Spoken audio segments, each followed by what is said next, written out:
Education is the powerful weapon which you can use to change the world. So with that cue, you all understand that today's conversation and our guest is from the field of academia. So joining us is Mrs. Usha Mohan, Principal of the Green School, Bangalore. I was always vouching for where the children can become the brand ambassadors for the future planet and take care of the planet. So I thought, why not to put them in the real life situations?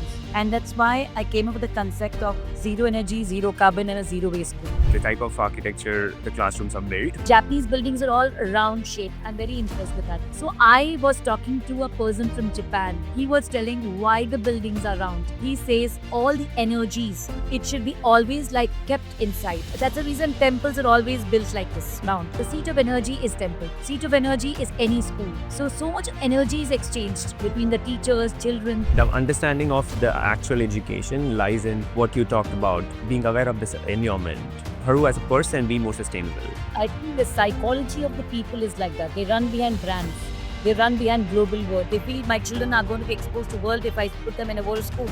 But they don't know the world school is just a state board school. I think that parents have to do a lot of research. They do need to understand what is good for their child because every child is different. The different curriculum in India, like how does it matter? The population of India is so much. Each of them have got their own ideologies, what they want to do and what they want to learn. Some of them think that their children are only cut off for 5 subjects. So when they think that their children cannot do more than 5 subjects, I think they take up either state board or they take up CBSE. So I think it's a fancy thing for people to think there's a CBSE, there's an ICSE, there's an IGCSE.